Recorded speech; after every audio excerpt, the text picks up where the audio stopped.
Hey everybody, welcome to the Blendr Report, where news meets rational thinking. I'm your host, Jonathan Harvey. This is your co-host, Liam DeBoer. Liam, what are we talking about today? Today, we're going to be chatting about a Liberal MP promoting the kidnapping of his opponent and Mark Carney continuing to back him. An election update with Carney announcing his housing plan while Poilievre pledges a national energy corridor. The billion-dollar connection between Trump, Carney, and Brookfield. A clear conflict of interest with Canada's press quietly taking government-directed payouts during an election. The cruel hypocrisy behind Canada's vaccine mandates, and how inferiority complexes drive modern leftism. All right, let's get started. So first off, we've got Liberal MP backs CCP bounty. Carney backs the MP. Welcome to China, eh? Liberal MP Paul Chiang told a Chinese language outlet that a CCP bounty on Conservative candidate Zhou Tai could be claimed by taking him to the Chinese consulate, while Mark Carney condemned the comment as a, quote, terrible lapse of judgment. He refused to remove Chiang, citing his police service and apology. Carney's past praise of China's leadership further complicates the matter. In contrast, Conservative leader Pierre Poilievre called the comment potentially criminal, accusing Carney of being compromised due to Beijing's $250 million loan to his firm. Poilievre stressed that this wasn't a joke. It was a betrayal of Canadian democracy and of Canadians' safety. So, do Canadians truly grasp the threat posed by China's growing influence in our domestic affairs? No, they don't. But let me touch on a few things here first. According to today's news, the RCMP is looking into this fella. Mm-hmm. And he also stepped down today. Yeah. So he took himself, obviously he was forced to step down or he would have done it previously. So that's positive. We'll see with the RCMP. Anytime they look into politicians, everything kind of turns up as zeros. So I have no real faith in that system, but at least that's the way it's going. Now, back to China and what your question was. Do Canadians really grasp the threat? And the answer really is no. I don't think people realize how deeply embedded they are in our nation. And you and I have gone over this repeatedly. So I just highlight a few things. They're moving billions of dollars worth of drugs and washing it through casinos and inflating real estate prices in BC. And now Sam Cooper's doing some other work. Looks like it's happening in Ontario as well. And he said the numbers could be 10x what he had found in British Columbia. So we're talking $100 billion or more. Diplomats openly joke about flipping seats in our last two elections towards the Liberal Party. They wanted a Trudeau government because they thought it would be more sympathetic to their cause. Stuff's all out there, right? So Huawei's technology still runs parts of our rural networks. Chinese firms are eyeing the Arctic to leverage our natural resources for what they call the Polar Silk Road. China's state-owned enterprises have also aggressively acquired stakes in Canadian energy projects, including LNG and oil sands. China is also operating at least 3 of their own secret police stations in Canada. And as everybody probably knows, in 2019, 2 of their... What's that initiative they have? The Fox Hunt or something like that? No, it's their like, all the brilliant people are part of this program. Thousands Talents program. Yeah, the Thousands Talents program. 2 people from that program infiltrated our level 4 biolab, and we're moving live viruses back to the Wuhan Institute of Virology, famously known for its role in the COVID lab leak. So all this stuff is happening. Also, one thing I just want to add there is that those viruses, one of them had a death rate of 30%. Like, we're not talking about harmless viruses. These were some of the most deadly viruses on the planet. Right. And oddly enough, Trudeau stonewalled the espionage investigation when that was opened up. Mm-hmm. So it's hard. So anyway, it's not only that China is deeply embedded from cartels to condos and from the Arctic to Parliament. They're deeply embedded in our nation. And the Liberal Party, it appears that the Liberal Party is complicit in a lot of this. So I think unless you're following Sam Cooper, I don't think anybody really knows how bad it is in this country. All we know is it's terrible. For sure. The one thing that I was going to reference there about the whole Fox thing, it's called Operation Fox Hunt. And so it targets allegedly corrupt officials and criminals abroad, but it's obviously just dissidents like you're seeing with Zhou Tai. Yes. So what happens here is essentially, and these are these police stations, our government turns a blind eye to China operating law enforcement within our borders to crack down on dissent against the CCP and arrest these people and threaten them and intimidate them and stuff. And they force repatriation, yes. Like, okay, so even think about this concept for a second, because it's kind of wild, like how some of these people would come here, claim refugee status, right? Canada wants to be known as a safe haven for refugees. Trudeau sent out that famous tweet in, I think it was 2017, where he said pretty much all refugees of the world are welcome here. And, there's two kinds of refugees, essentially. People seeking refuge from economic crisis, but then also like political persecution, sorry. Then, so he's putting this out to the world, marketing us as this thing, but then simultaneously allowing hostile communist governments to hunt down those refugees. Yes. Here. Wild. Well, what's also like disturbing when you consider that the people that are operating these police stations are ex-military and organized criminals. Mm-hmm. Like, this is such a disaster. I was reading something the other day and I didn't write about it, but it was saying that like, it was talking about the fentanyl crisis. And now they've got a direct link. They're like, this is coming from the head of the regime, that the fentanyl precursors are being moved into these countries on purpose to destabilize America. Now, you and I have hypothesized. We've had that conversation, be like, oh, I think this is what's happening. Now there's pretty hard evidence that it's very clear that's what they're doing. Man, intelligence agencies, both in Canada and America, were trying to warn the political class about this as far back as the 90s, talking about the drug trade and how it was being used as political leverage. Because I can't remember, have I made the opium wars reference on the podcast before? Okay. But yeah, just to quick recap there, like back in the 1800s, the British were shipping opium into China in order to destabilize their society because it made them less economically productive because people just became addicted to drugs and didn't want to work. Then it allowed the British to have more economic leverage over the Chinese in negotiations and stuff.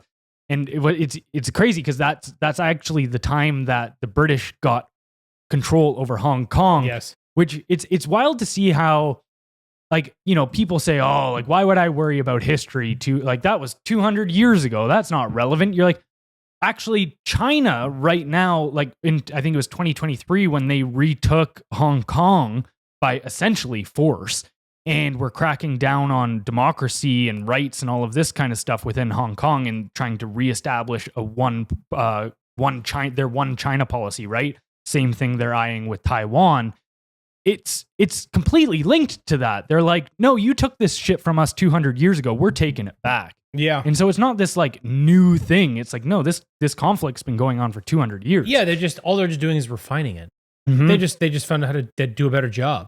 And now I think when you mix in globalism, global trade, and how everybody's so integrated, it's easier to get away with now too, because there's consequences to giving them a slap on the wrist for it. So like, well, you can't sell fentanyl anymore. They're like, no problem. We'll just sell the precursors. Gotcha. Yeah. And we'll stop running it through labs. We'll just run it through organized crime. No big deal. Cool. Like, they are continuing to destabilize. And that's just one thing. But the reality is they're very, very deeply embedded in our country. And it's a real problem.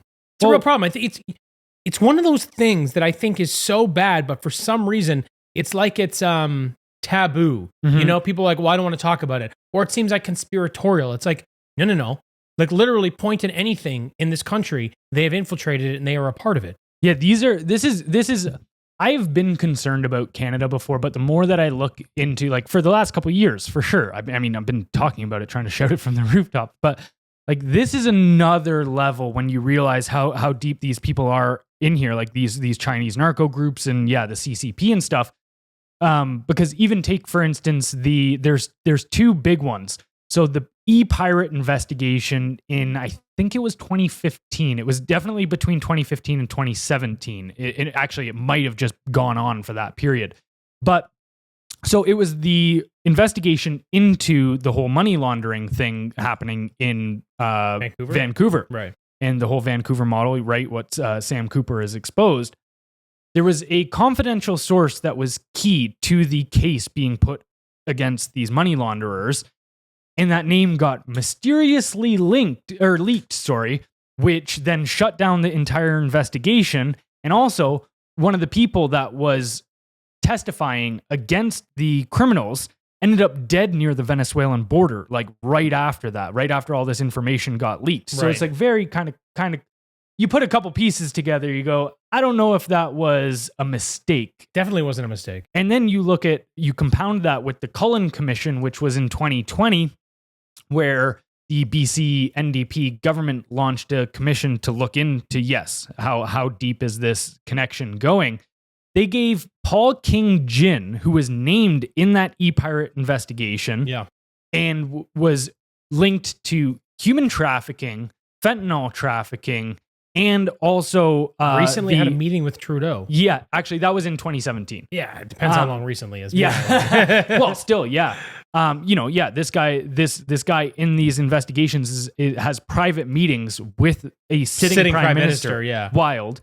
But then you consider that the commission gave Paul King-jin standing at the commission. Yes, which allowed him to ask in essentially cross-examine the witnesses in the commission. And you go, what are you talking about? That's undoubtedly an intimidation tactic to be like, oh, you want to speak up? The guy you're speaking up against right now that kills people. He's right here. Go ahead. He's right here. Go ahead. Do it. Talking to the microphone. I should say allegedly kills people. Yeah.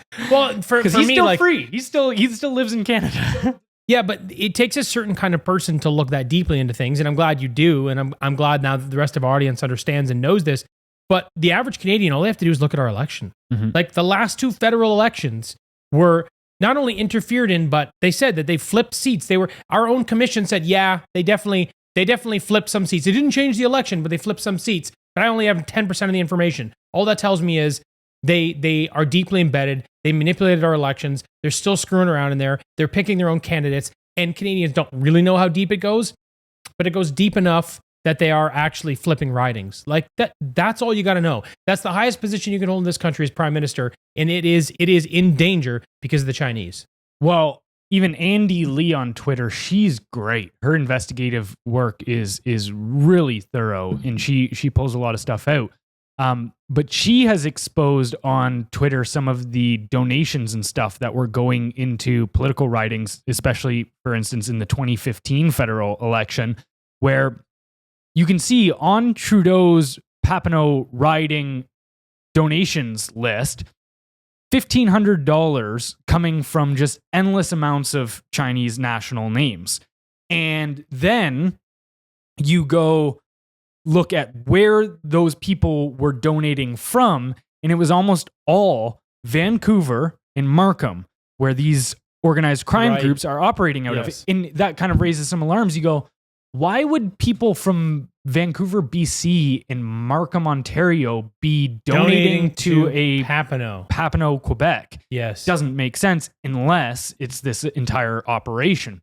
And the other thing that I wanted to bring up in regards to, why I was talking about the whole Cullen Commission and e-pirate investigation is, it's concerning to me that you look at the RCMP coming forward and saying, well, we're going to investigate Paul Chiang's comments. And it's like, that's great.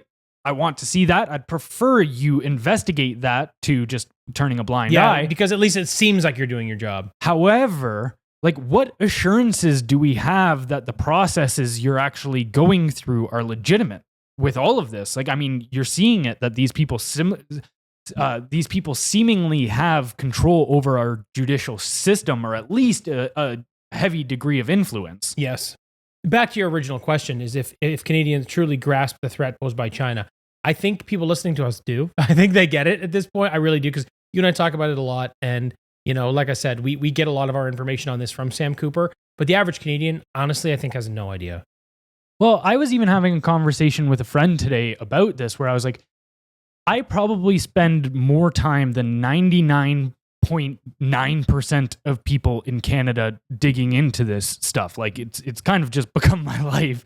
But then it's even hard for me when I've been looking at this stuff for hours on hours a day for 2 or 3 years, if not longer, and I still feel like I'm just scratching the surface. And so then you look at, say, the average Canadian, and yes, I think our audience is definitely more tapped into these things, but even coming out of our audience, you just think about the average person on the street, man. No idea.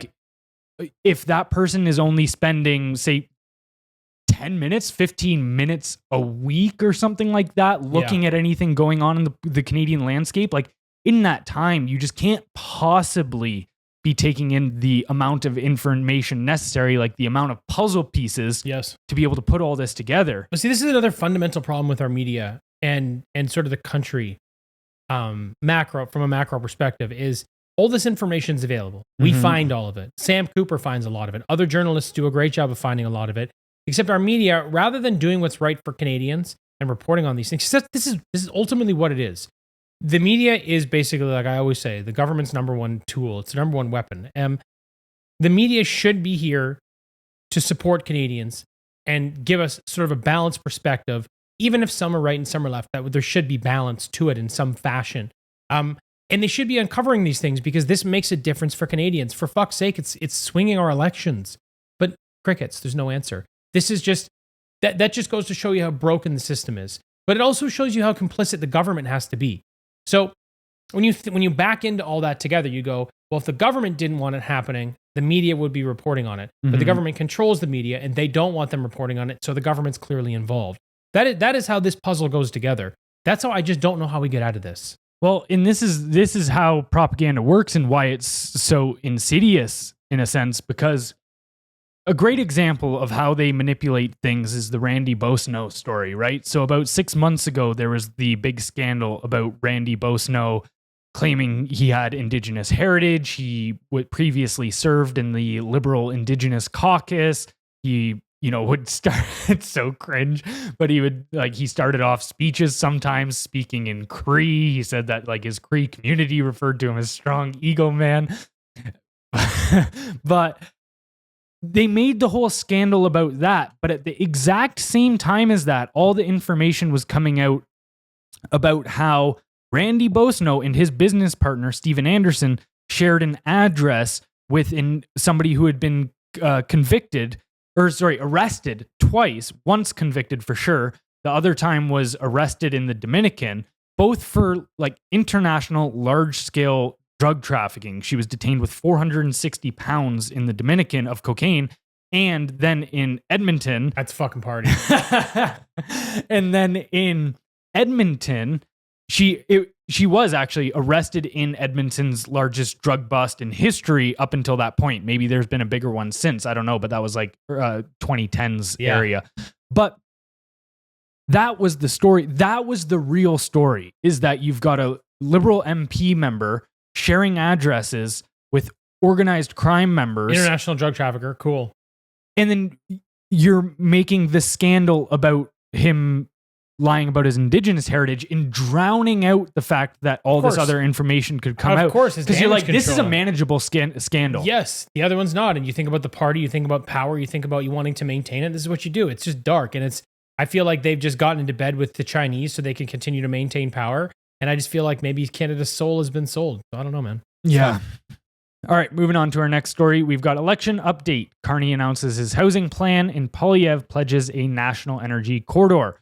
Mark Carney's $35 billion housing pledge promises 500,000 homes per year through a new federal developer, Build Canada Homes, along with prefab financing and tax incentives. But critics point out that the Liberals have made similar promises since 2015, with rising costs and weak results. Carney plans to, quote, double down on failed programs like the Housing Accelerator Fund. Meanwhile, Pierre Poilievre proposes cutting federal sales tax on new homes and scrapping ineffective programs. On infrastructure, Poilievre pushes a national energy corridor to fast-track resource projects, while Carney offers vague process reforms. After a decade of Liberal delays and overspending, skepticism is well earned. So after a decade of housing and energy mismanagement, what should the role of federal government actually be in these industries? It really should be a shift towards creating an environment that fosters innovation and efficiency, not perpetuating ineffective and costly programs. That's kind of your foundation. To Poilievre's credit, it should be prioritizing and streamlining processes for major projects. I don't think the National Energy Corridor concept is bad because it fast tracks development in the private sector and it won't waste tax dollars. But you look at instead of doubling down on these failed initiatives like the Housing Accelerator Fund, I remember this one report I did on the CMHC, the Canada Mortgage and Housing Corporation. They're a crown corporation. So they're drowning in DEI. It's just ridiculous. And they paid themselves millions of dollars of bonuses. They had this one project and they were supposed to build 600 and I believe it was 12 homes, 612 homes. They had a long time to do it. And there was funding that continued to go for this project. Do you know how many homes they built? 0. 12. Oh. They reached 2% of their mandate with tens of millions of Canadian tax dollars, and while they continued to give themselves bonuses. they've thrown a ton of money at these things. Now he's saying another $35 billion. They just continue to fail. The thing is, the government is not good at mobilizing and getting things done like the private sector because the incentive structure is not there. We see this. They get paid regardless. And everybody knows, so anybody doing work for them just doubles the price and works at half the pace. I've seen this on multiple projects. The last condo I lived in Mississauga, we watched two projects go up we were on the 16th floor. So we watched two projects go at the same time. One was a city project and the other one was a private project. One of them was for the railway system. The other one was like a 25-story condo. The railway system had honestly not moved out of its position. I watched them dig up concrete, then repour concrete, and that 25-story building was done and people were living in it. And I'm sitting there because I just sit and have coffee and watch and go, what the fuck is happening here? This is bananas. So, I mean, the federal government ultimately should act as an enabler of growth and infrastructure, not a micromanager that stifles progress. And it's not just like, hey, here's a good idea. They should do it my way instead of theirs. It's, hey, you tried your way. Our federal budget's almost $600 billion. We're $1.25 trillion in debt at a minimum. And everything in this country sucks because you're doing such a bad job. So objectively, they're wrong. Well, even too, you consider, okay, let's even give them the benefit of the doubt and say, like, I'm against the idea that the government should be building homes and selling those homes. No. Like, that's not your domain. That's not what you're supposed to be which doing. one of you has swung a hammer? Yeah. Okay.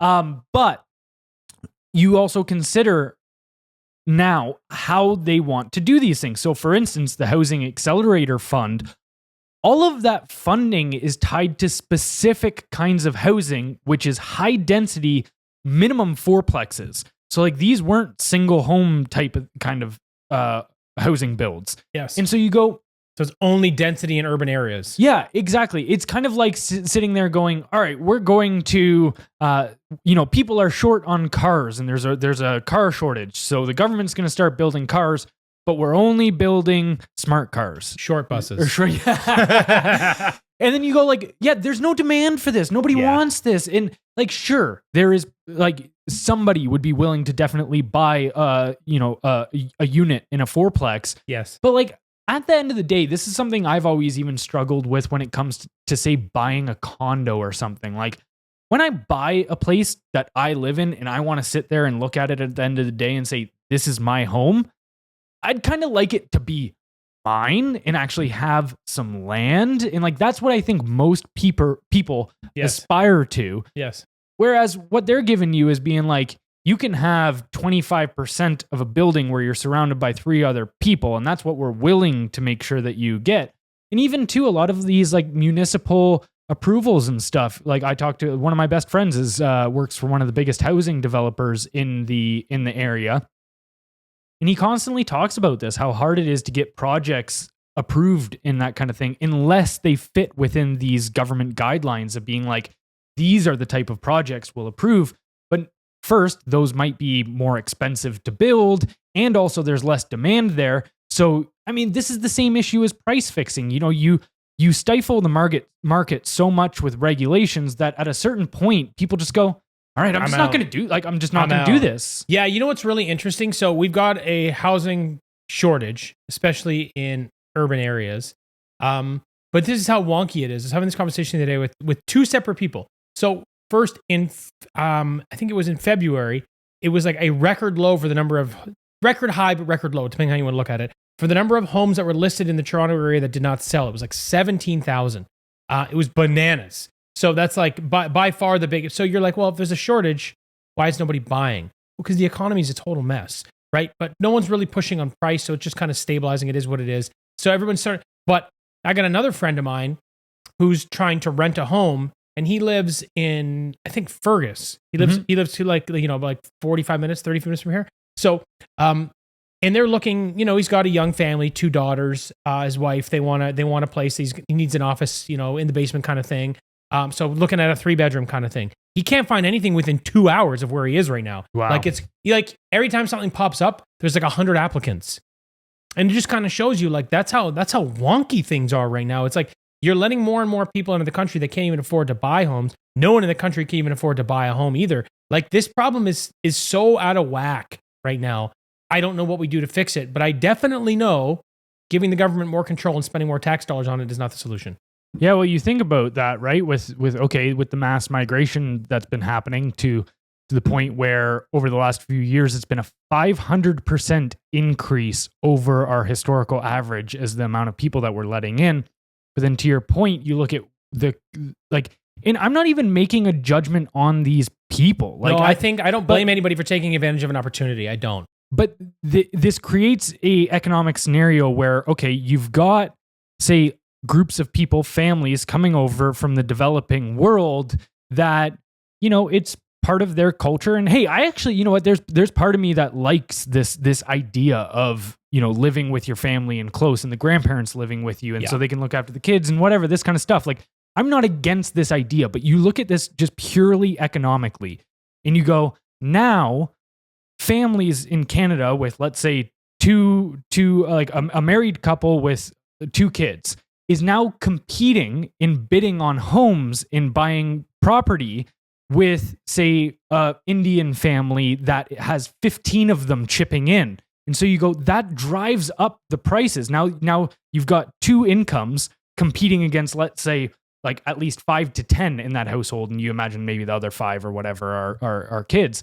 But like, that's obviously going to drive up prices. And it's wild to me that I'm actually completely over the point of giving these people any credit that are in charge and thinking, like, it's funny at that point, giving them credit to incompetence. I think they completely know what they're doing now. And even that, like, you see all of these people that are in our political class, especially like Mark Carney, the institutional investor types.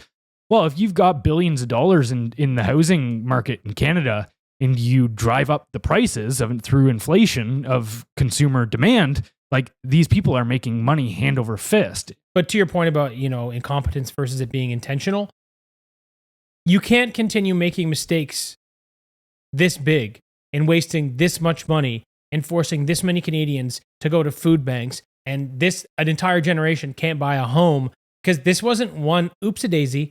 This has been 10 years of significant mistakes. So you understand, because it's like, if you put your hand on the stove and it's hot, you got to burn. You understand, I'm not going to do this anymore. The whole country's getting burned right now, and the people in charge are thinking, like, there's no way they don't know what they're doing. You're forcing our hand back on that stovetop repeatedly. You know what's happening. It's just that you're surviving and doing well off of it, and we're not. Mm-hmm. Yeah, just to touch on the energy corridor side of things too with Poilievre, I do see this as an issue about, Canada, our interprovincial trade, and also how we approach pipelines is catastrophic. Like, so I did the math the other day, or I didn't even do the math. I just did some research on this, but Canada can refine 1.9 million barrels of oil per day. Mm-hmm. And we consume 2.4 million barrels per day. That means we have a 20% shortfall in our refining capabilities of oil. And so, like, think about how wild it is that, okay, even if like our refineries are running at 100% capacity, that still means at least 20% of our oil has to go crude, has to go, like, the raw product has to go down to America, get refined there, and then we buy it back off of them. Yes. Like, that's inflationary. And, okay, to steelman the argument, this is the point, because I got into a conversation about this with somebody in the oil and gas sector. And I understand this. Refineries are a major investment. Like, they take 5 to 10 years to become operational, and they cost billions of dollars. Okay, but we have the 3rd highest oil reserves on the planet. Right. So let's refine. Right. This is a long game. And that's exactly where I'm at with it, is I go, like, yes, okay, this is something we should have been preparing for a decade, 2 decades ago, making sure that, we are, because this is the big problem with it too. Okay, even if, let's say, it's a large upfront investment, and I guess the argument he was making is that there's just not even a business will for it because of how upfront the costs are and how long it takes to even start making money back on your investment. Sure. However, I don't think that's the major thing holding people back, because you see It's the same thing. The amount of money that's being invested into things like green energy right now, right? That has zero return. But the government's throwing how many billions into this crap? Exactly. So don't tell me there's a business will for green energy, but not for reliable energy sources. No, it's just that it doesn't fit with our government's ideology. Mm-hmm. But I agree. To your point about the oil pipelines, here's a really big problem we have, and this is why I try to tell people, like, you really can't do anything with America but fold. We can only redistribute 22% of the oil going to America. That's all we have the capacity to redistribute. That's literally it right now, because we don't have these other pipelines. If you wanted to get to, say, 50%, you'd have to run the Energy East and the other. There's a North something pipeline. I'm forgetting the name of it, but neither one of them are functional, even moving. The Energy East pipeline was shut down by the Liberals in 2017. And now Francois Legault, who's the premier of Quebec, is now saying, oh, well, yeah, maybe this isn't a bad idea. But it's also like, you have federal power, be like, shut the fuck up. Like, we're moving through with this because we need to. So, I mean, the problem is we hamstrung ourselves because we refuse to expand our infrastructure. And now we're stuck. Like, we really can't do anything. By my math, we had to increase our output. If they put tariffs on our oil, if that's Trump's next move, we have to increase. If America will still buy it, because we have to sell at a discounted price because of the tariffs, we'd have to increase our oil output by 30%. Jesus. Right now. Well, that's the only way to it's the only way to make up for the shortfall, because it's such a significant part of our GDP. And then these people, go on about their green energy projects, but they're funding it by selling fossil fuels. So it's like, stop with the climate crusader bullshit and just be like, hey, we are an energy first country. That's what we are. Let's leverage our natural resources and do this properly and build an infrastructure. Sure, it's 10 years away from now, but at least if you start doing it, I would have some faith in the country again. And I think it was even just today that Mark Carney came out and said his government wouldn't repeal Bill C-69, which is a piece of legislation that hinders the development of new pipelines and energy infrastructure in Canada. He also said he was going to keep the oil and gas cap. Right. Like, what are we talking about? You don't have an option. How can you possibly keep the oil and gas cap if they're going to throw tariffs on our oil and you can only redistribute 22% of it? Mm-hmm. It literally makes no sense. If you do that, you're basically saying, I'm going to let the country light itself on fire. The economy's toast.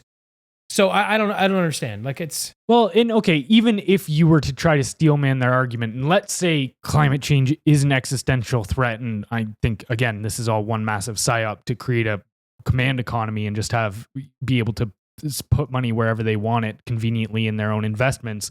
But, however, even if, let's say you took everything at face value with that, you go, okay, Carney, your government wants to keep things like Bill C-69 in place, keep these emission caps in place because, yes, climate change is so important that we fight. Well, then you go look at, Brookfield's holdings and stuff that he was the chairman of in America, and he's like invested in American oil, and you go in Nigerian oil, and Brazilian oil, and you go, don't tell me that you're all about this climate stuff when you're completely okay with being invested in fossil fuels in other parts of the world. Yeah, this is ridiculous. So, I mean, we'll see. My big concern is a little off topic, but my big concern right now is that talking points. Every politician does this, but I feel like the liberal talking points, he's saying whatever he has to say, and I don't think he's going to stick to any of it. Mm-hmm. Because I think that's literally where I'm at right now. He's saying all the things like, I'm basically saying I'm a conservative. No way they're going to stick to that shit. So I would just be cautious on that. If I were and even right, like he said, okay, I'm going to take the consumer carbon tax off, but just says like, I'm just going to make up for it on the corporate spreadsheet essentially. Yeah, I'm going to charge businesses more for carbon tax, which ultimately are going to charge you more. So It's coming right back at you guys. Yeah, it's just essentially money laundering it through their corporate spreadsheets. Yeah, it's ridiculous. It's a mess. All right, next story for the day. We've got Trump, Carney, and Brookfield, the $1 billion connection. Donald Trump may be backing Mark Carney for Canadian Prime Minister due to past and potential business ties through Brookfield Asset Management.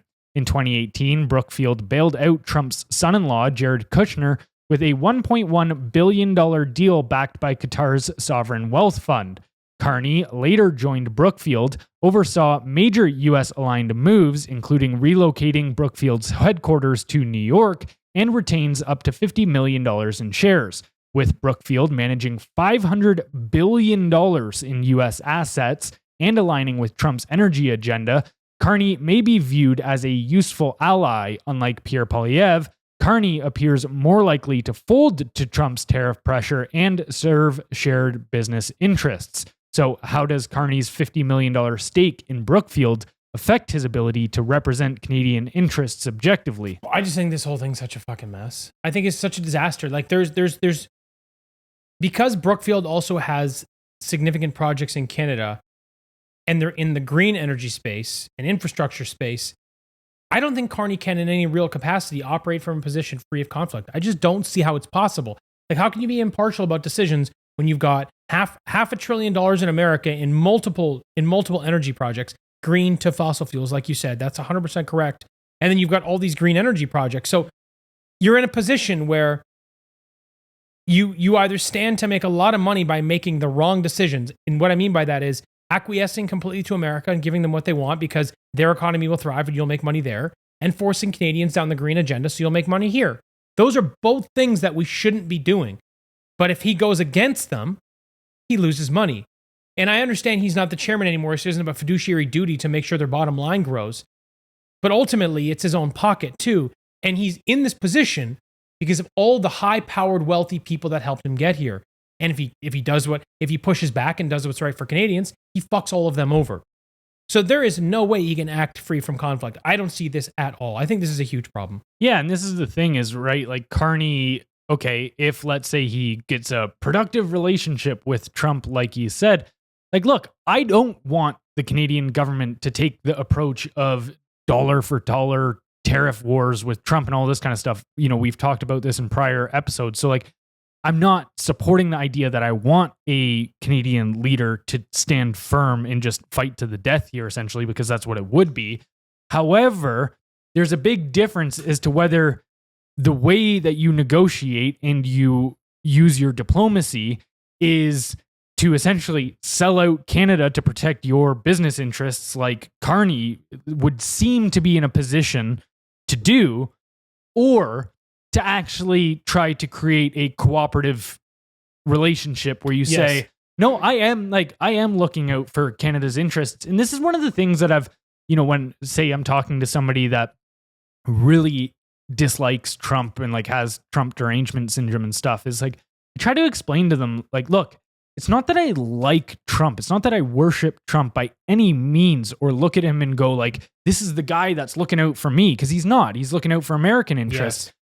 But I respect Trump in the sense that I look at him and go, I wish we had a guy that was looking out for us. Everybody does. This is the problem. Nobody likes him. But the thing is, I'm not saying nobody, but a lot of people dislike him right now. But America was a mess. They needed a guy to do a dirty job. He was the right guy to do that job. Is he doing everything right? No, he's not. But honestly, I'm in the same boat. I respect strategically a lot of the things that he's doing. I don't like how he's maybe rolling out his tariff strategy. I don't like some of the things he's doing. I have my qualms with him, but by and large, he's doing what's best for America, and he actually is. Now, some of them are gambles. You don't know exactly how it's going to turn out. Nobody does. But I think his intentions are good. So you definitely want someone here that would do the same thing. Now, to your point sort of about, going toe-to-toe, dollar for dollar on tariffs, we can't do that. No leader. Everyone's like, oh, well, Carney's just going to fold quietly. What is anybody else going to do? Yeah. There is no good short-term solution. I've been saying this on this podcast for weeks. We don't have a good short-term solution. The only thing that we do have is a good long-term solution. Canada's going to eat crow for a minute on this because we put ourselves in such a vulnerable position. We need a leader that is willing to leverage our natural resources to get us out of this mess so it doesn't happen again, so your kids have a country to live in. This is the way I see this right now. So it's like, it's not... You have a guy that will at least stand up to Trump in Poilievre and push back and do what he can and try to negotiate something that's better for Canadians. I don't think Carney will do that. I think Carney's going to do whatever he can to make himself more money and the people around him more money. I think he's in too deep to that world. That's my perception. Could be wrong, but it's how I feel. But I know for sure, based on Bill 69, was it? And the emissions cap, he is not willing to do what we need to do for this country to fix it long term. He's already made it clear. Yeah. Forget all your other policies. Throw all that other shit out the window. You're going to throw $35 billion towards a housing program? Are you? Where are you getting that money from? Because you're going to curb oil and gas, and he's going to throw tariffs on these things, and you're going to bottom out our GDP, which is already 1.4% over the last 10 years. So you don't have any... This is the only way out that Canada has. There is only one door, and this guy's already closed it. He's definitely the wrong option, and he's definitely compromised. All right, moving. Before we move on to the next topic, this episode is brought to you by The Tallow Truth. Would you ever eat your skincare? No? Then why put it on your skin, your body's biggest organ? Most skincare products are loaded with chemicals that absorb straight into your body. That hydrating cream might as well come with a hazard warning. Your skin needs real nourishment, not lab experiments. That's why I use F-Bomb from the Tallow Truth, made from grass-fed, grass-finished tallow. It's also hormone-free, antibiotic-free, steroid-free, GMO-free, and even vaccine-free. Nothing artificial, nothing toxic, just results. I've been using F-Bomb from the Tallow Truth for almost a year now, and honestly, I'm never going back. My skin feels hydrated, my fine lines are reducing, and I just look better. Plus, I'm already 40. This shit's not going to get any easier for me. But what makes the Tallow Truth even better is that they're a Freedom First brand that supports Blendr News and everything we stand for. They even offer a 30-day money-back guarantee, so you've got nothing to lose. So, go to thetallowtruth.com/blender and use code BLENDR, BLENDR, for 15% off. This includes 15% off already discounted bundles too, so you can save as much as 40%. That's thetallowtruth.com/blender, code BLENDR at checkout for 15% off. All right, moving on to our next story. We've got Canada's press is taking government-directed payouts during an election, and that's a problem. Canadian media outlets are receiving millions in government-directed payouts during a federal election through the Canadian Journalism Collective, which is distributing $100 million annually under Trudeau's Online News Act. These payments, mandated by law and quietly issued via Google, raise serious concerns about media independence. While the Conservative Party pledges to repeal the legislation, most major outlets have not disclosed how much they've received or how they're safeguarding editorial integrity. With over $325 million in existing media subsidies, this new funding further blurs the line between press and power. In an election, transparency shouldn't be optional, it's essential for democracy. So, should media outlets be allowed to accept government-mandated funding during an election without public disclosure? So here's the deal. No more government funding. Sink or swim, bitch. We're done. I think the government should be able to fund one news outlet. I don't care if it's print. I don't care if it's radio. I don't care if it's television. One news outlet. You know exactly what it is, and it only reports on what the government is doing and tells you what the government is doing. Everyone else can base their own opinions on that if they like. That's it. That's it. That's the end of the game. You don't have any cultural content. You don't show any sports. You don't do opinion pieces. Nope. Here's what happened in Parliament today. Here's what the government is doing. That is it. Because I think it's fair that the information should be put out to the citizens of Canada. I think that's important. But that is it. Nationally broadcast channel, one channel. All it is the facts. No spin. No other nonsense. That's the end of it.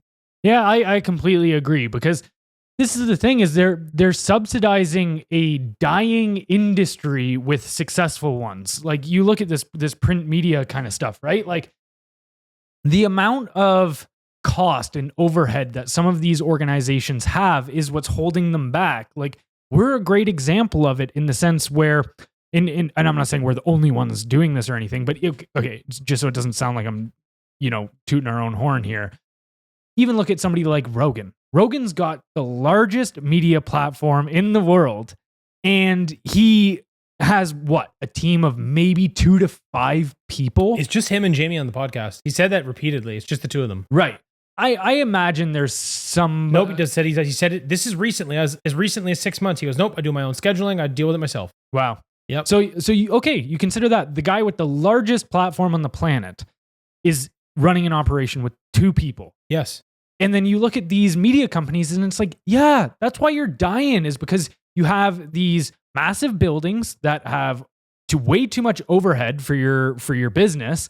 And then you're also like, this last decade has been the transition into decentralized online media, right? And so to me, it's like this exact same period is similar to, say, people that were like, oh, actually, your great references. Do you ever watch The Office? I have. Okay, there's a scene where Michael Scott is giving a talk to a classroom of university students about the paper business, and one of the students asks him, he's like, "So, like, you're trying to sell us on coming into this industry, but like, we all use computers and stuff now. Like, there's not really a demand for your product.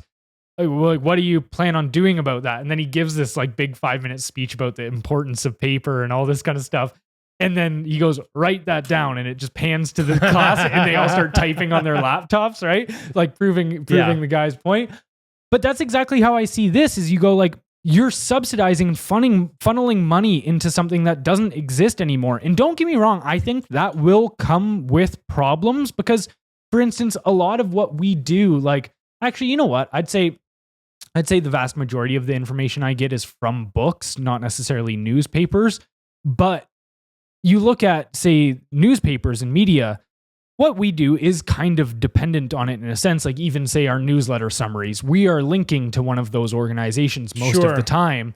But like, it's like, you got to adapt. It's like, you got to come up with a new way to live in this world. That is just sort of the way of capitalism. But right now, so I don't know if I mentioned this in the last podcast, but I found it interesting when I was doing some studying on it, that like 85% of mainstream media is funded through in Canada, which is wild. But that 90% of all information that Canadians read, hear, or see is subsidized media. Yeah. So they still, the thing is yes, it's outdated. And even though they're throwing over $2 billion a year at subsidizing the media in this country, which is bananas, it's still working for them. It's still allowing them to have power and profit over the people.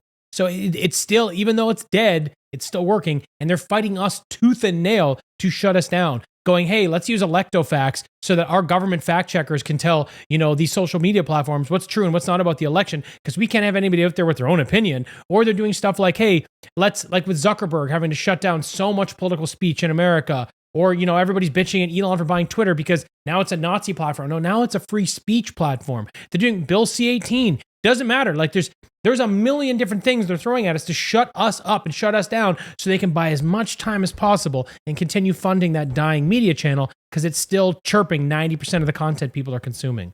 Yeah, and just to give the general audience, because I know people know that censorship was in place, but even I didn't realize how aggressive the censorship was until Zuckerberg came out, 2 or 3 months ago and said, we're changing our policies around censorship. And also they were even just limiting political content in general. That was very plus, recently. On top of that, they were definitely censoring people with our sorts of opinions more so.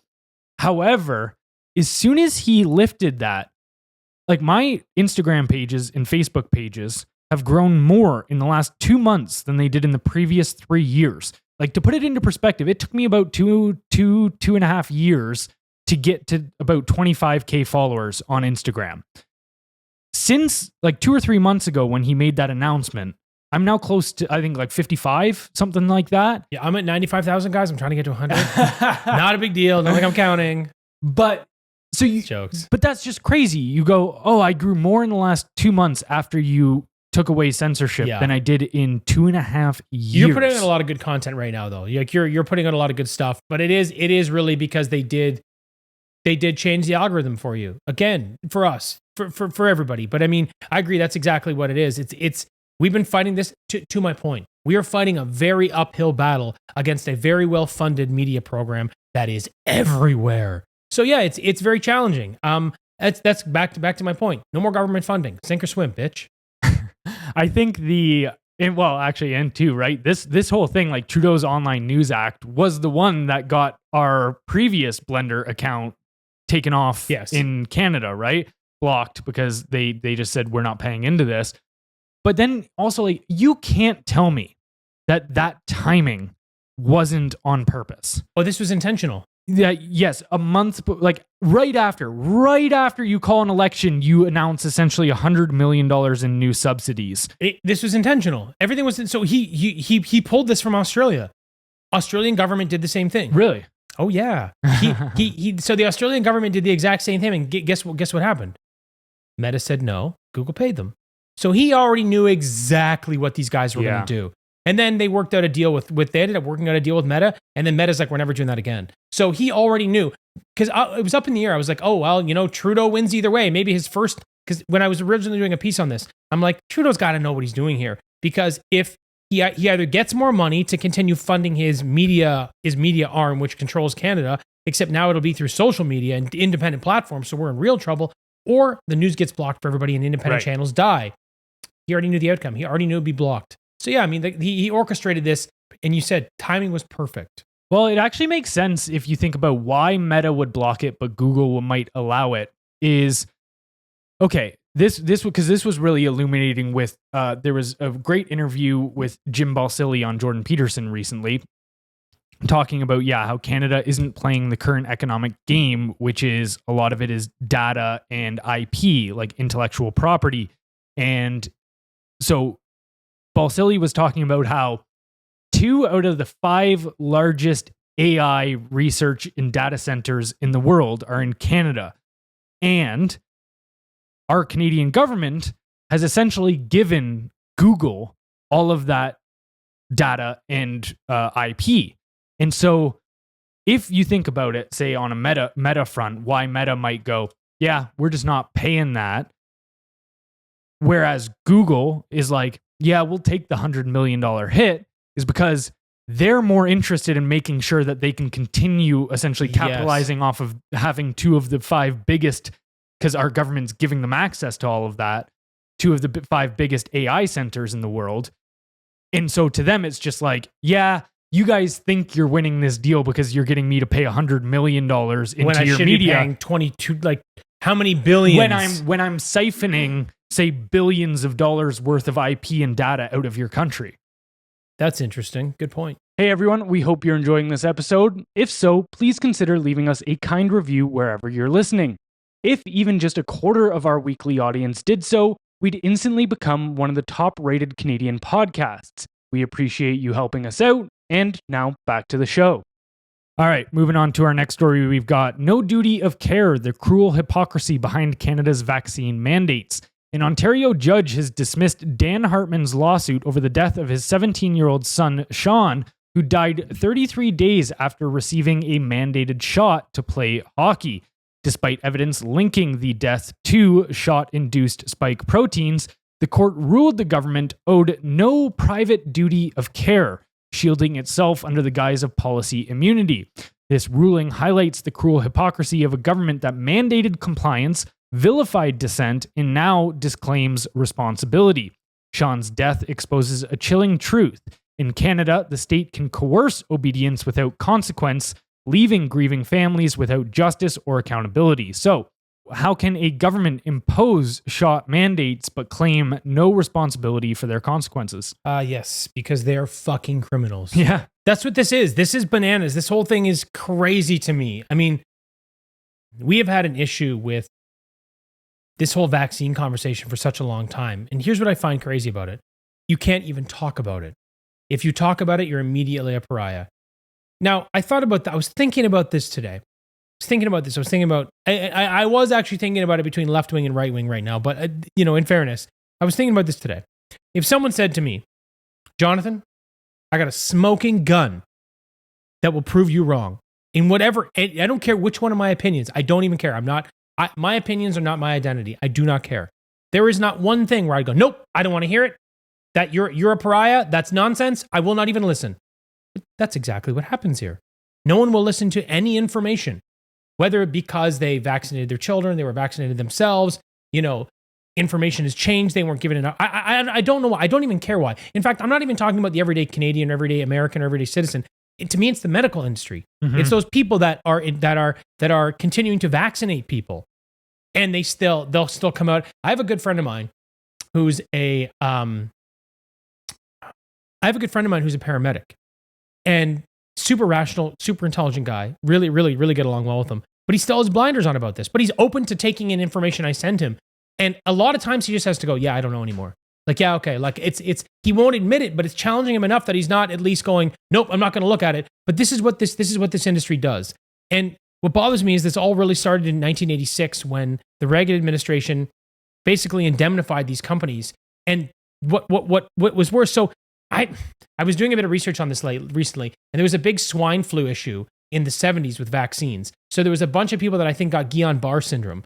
Like it was a bit of a fiasco. So that's when they were like, hey, we're losing so much money, we're getting charged. Pardon me, we're getting all these lawsuits against us. We're losing so much money. So they go to the Reagan administration, and they fought through this for a while. And then in 86 they were indemnified, and that just spread everywhere. This is what led to them being able to do things like the mRNA vaccine, because they're not liable for any of this stuff. We have a very, very broken system. I'm not going to say that vaccination is a bad idea. If we could get it right, maybe it's a great idea. But here's the problem. I don't think we've got it right. And then they built a safety dome around them where you can't say anything about it, you can't talk about it, you can't challenge them, and you can't leak, and they're indemnified from everything. It is a absolute disaster. And now kids, I think in America, are getting like 72 vaccinations. Wow. Well, and the one thing that I've always been, because like, to be honest, I haven't gone super deep into that topic other than the mRNA shots. But to your point about your buddy that works in the medical industry, there's, this great quote, right? And it's attributed to a bunch of different people. So who knows whose it really is. However, stands true. It is difficult to get a man to understand something when his salary depends upon his not understanding it. And that's exactly what's happening here, right? It's a massive moneymaker. And even I was just grabbing a coffee with a girl recently, and she was talking about a past relationship she was in, because she, is very much of a similar mind to us. And I just asked her, like, what was essentially the break in your beliefs about our medical system? Like, what was the defining moment? And she was like, honestly, it was dating a doctor and like hearing him and his buddies talk about it at dinner parties. Like, everything they were analyzing from a medical perspective was how much money they could make. Like, oh, if I get my clients, if I get my patients to do XYZ treatment, I get this much of a kickback. And they were only looking at it through that lens. Like, she was like, they would never sit around at the dinner table and talk about, oh, what gets the best results or this or that. It's just what gets me paid the most. They have targets in the United States for the percentage of your patients that need to be fully vaccinated and how much money you get paid because of that. And they have a similar thing here in Canada. You get paid per vaccine, and you are getting paid about twice as much per mRNA vaccine for COVID. Like, what? Like, the incentive structure is all out of whack. This is so insane. My issue too is this is where I go really with the vaccine stuff. This is how I really feel. You need fully informed consent. Mm-hmm. That's where I'm actually at with this whole thing. You need all of the information. You need to know what the odds are of these bad things happening. You need to be able to reference that to your odds of getting these things and what that looks like for you. And we got to stop this shit of shaming people for not wanting to get vaccinated or thinking like, it's also nonsense. Like, you look at all the polio stuff, the large majority of polio cases are a vaccine strain. So for me, it's just like, I just wish that we could, I don't have all the answers, and I don't have everything right, and I'm not a doctor, but I wish that there could be a lot more open dialogue about this, because there have been massive mistakes. People have suffered significantly, and we've got no system in place to try to correct course here. It's very, very frustrating, and I feel bad for this kid. Well, and it is frustrating because I look at this whole family. I look at even the conversations on it. And so, for instance, Jubilee just released, how they do that like 25 versus 1 type of debate where people, they've got one, say, well-known person that sits in the middle of the room, and then 25 people with opposing views, and that one person has to take them all on one at a time kind of thing.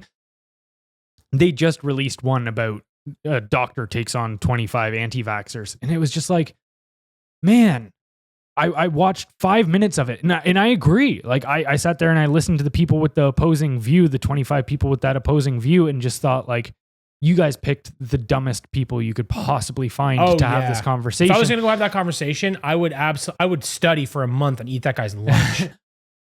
So this is one thing that and it made complete sense to me when I heard it framed this way, but we just never are given this perspective of, okay, right? Like, let me even say right now that there's no issues with any vaccine that has ever been made before, and they all have a net positive. This is hypothetical, right?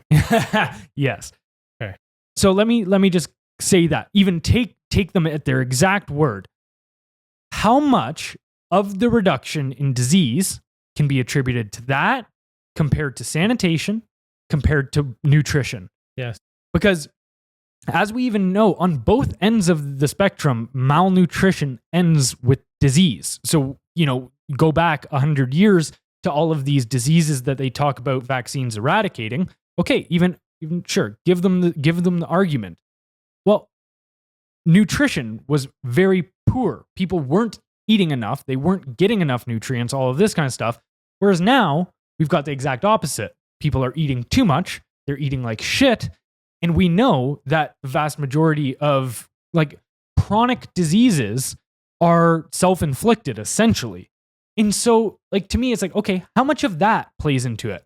Like even if I wouldn't even be upset, but if they were able to give me a number, be like, okay, vaccines are responsible for 60% of the reduction of those diseases, whereas sanitation, clean streets, not having, horse shit everywhere, people weren't throwing buckets of shit outside of their windows because there was no such thing as plumbing. Yeah, not having poo everywhere is a big Right. deal. It's a big deal. Having poo everywhere. Like getting hit from a bucket of poo getting thrown out of window when you're on your walk to work. Like, yeah, if that's the environment. You know what's funny? So back in the day, sorry, it's sidebar. Back in the day, because now if you're walking with a woman, you'd walk closer to the street because the car's in danger. So back in the day, the man used to walk on the inside and he let the woman walk on the outside closer to the street. So if someone was tipping shit out the window, the guy would get covered in the shit. I'm not kidding. That's great. I'm walking single file on the far side. Sorry, we're not holding hands today, sweetie. Yeah, Liam's still single. All right. But the last thing I wanted to touch on before moving on here is also too, okay, one thing, and it made complete sense when I went through this as well. If you go look at all of the emergency use authorizations for these medical interventions that they used during COVID, they were all done through military frameworks.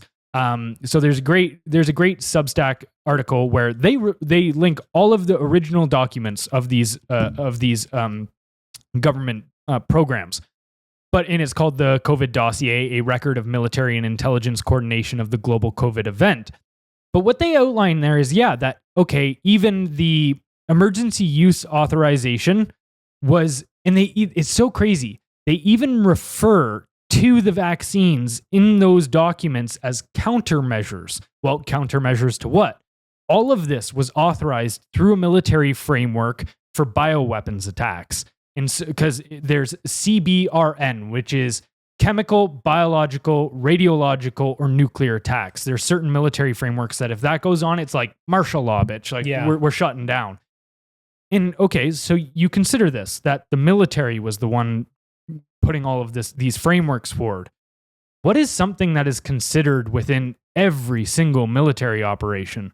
Collateral damage. Yes. And you go like, so I look at this kind of stuff, like these adverse effects and things, like I guarantee you these people were just, they look at that as just like collateral damage to a necessary military operation. Yeah, I think I think it's sort of a sidebar on like the vaccine conversation is I think this most recent one was about seeing how far they could push society. I think it was how much control can we get over these people? How willing are they to just give up all their rights and do what they're told? I think that was a big part of it. But to wrap this up, I really hope that RFK in the States can move the needle, because I think that if he does, I think it will spread far and wide. Yeah. All right, last story for the day. The psychology of the woke, how inferiority complexes drives modern leftism. Modern leftism seems less like a political ideology and more like a psychological condition rooted in low self-esteem, guilt, and resentment. The hypersensitivity, identity politics, and rejection of objective truth stem from a deep internal fragility. Leftists often project their own feelings of inferiority onto marginalized groups and use activism as a mask for personal discontent. Rather than uplifting the oppressed, they attack strength, merit, and individualism, hoping to level the world to their emotional state. This explains the left's inconsistency, moral double standards, and hostility towards competition in truth. Victimhood becomes identity, and without it, the movement collapses. So is modern leftism more of a psychological condition than a political philosophy? Yes. Modern leftism is definitely more of a psychological condition than a political philosophy, as it often stems from deeper emotional and psychological issues such as low self-esteem, guilt, and resentment. I think activism often serves as a coping mechanism for these feelings rather than a genuine commitment to uplifting marginalized groups. I think that that's why you see some inconsistencies and moral double standards and hostilities towards merit and competition. I just think that, there's also this emphasis on victimhood and their victim identity. And I think that they do everything they can to reinforce it because I think that's the only way they sort of satisfy this emotional need. I believe that people that live in this space, they are the real problem because they're the ones that really think they're better. Mm-hmm. And they're trying to tell us, well, if I think that I'm better, then you must think that you're better. But I'm a good person because I'm over here trying to save these marginalized groups. So I'm actually better. It's like, no, dickhead. You're the one that thinks you're better than them. I don't see anybody as any different. You're the real problem.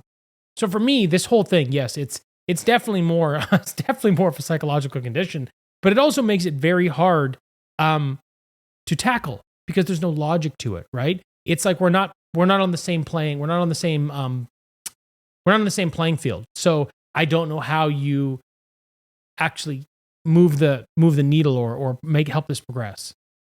I think there's essentially 3 different wings that are driving the modern leftist movement. So you've got definitely like the victimhood, perpetual victims. Everything in their life is everyone else, is society's fault, and they take zero personal responsibility for their own situation. That's one of them. And these are the university kids that, just look like dirt balls and stuff. They're scrawny. Even all the dudes that you look at the left, like in the leftist camp, like these like white knight feminists type, they are always weak. Like I've never seen a strong dude that like has his shit together, dresses well, is fit, be like, yeah, I'm going down to the LGBTQ rally today. Dudes that pick up chicks don't play that game. Yeah. Well, actually, have you ever heard of the evolutionary theory? It's literally called the sneaky fucker theory. No. Okay, so it's so great. Because it's in apes. So the sneaky fucker theory is that, because this is what happens within troops, right? Is that the alpha chimp gets to mate with all the women, and he essentially beats any of the beta males that try to get the women's attention. He's just like, no, fuck off. These are mine. So what the beta males do is they try to sneak into scenarios that the alpha male isn't present in, and then jump on the women when they're vulnerable. This is exactly what's happening. Like, I don't have to worry about competing with an alpha male for a woman at the feminist pussy hat rally because there's none of them there. Right. And so they go there and they just wait until a woman's vulnerable, or like often when they're drunk, and then they make the move. Sneaky fuckers. They're sneaky fuckers. Okay, so that's one wing of it, the helpless victim types. The second is, I think, middle-aged childless women who have a like can confirm. Yeah, you can't get over your biological impulses. You can integrate them in essentially direct them. This is how I think about your just like base animal nature. You can direct it towards productive pursuits, sure, but you can't get rid of it. And so what ends up happening, okay, if women have a hardcore biological impulse to be mothers, to be like that maternal instinct, well, okay, if a woman becomes a certain point and she doesn't have children, that instinct just finds something else to latch on to. And I think that's why you see them infantilize a lot of these kids, is they go, oh, now these minority groups are the people I need to care for and be compassionate for because they don't have an outlet for it with their own. For something. Exactly. But I think it also comes with a lot of baggage because you didn't really get to, having a family is really the purpose. 100%. Yeah. And then the third wing, I think, is the elite types, which we broke down on the last episode when we were talking about luxury beliefs. These people that can go like, look how high social status I am and how good of a person I am because I can have this belief. And these are the Hollywood types and such. But I think it's those 3 prongs that make up this entire movement. I agree. The only thing that I would throw in there is like when you have people with luxury beliefs, I don't think they fit exactly into this category of maybe the same psychological condition. I think that they are doing something to bolster their own identity, but I think that it's superficial. For sure. And I think they would fold very quickly before they would go down these roads of more extreme leftism. Yeah. It is actually, that's interesting because those people it's almost easier to argue that they have a superiority complex than an inferiority complex. Like, I'm so great. I need to take care of all of these people. And then the people that are sitting there feeling helpless are like, yes, please take care of me. Yes. So it's like this weird symbiotic relationship. Yeah. All right. Anything else you wanted to add today? That is everything. All right. Before we get out of here, don't forget to head over to our Substack where you can sign up for our newsletter, which goes out 5 days a week. That's blendernews.substack.com. blendrnews.substack.com.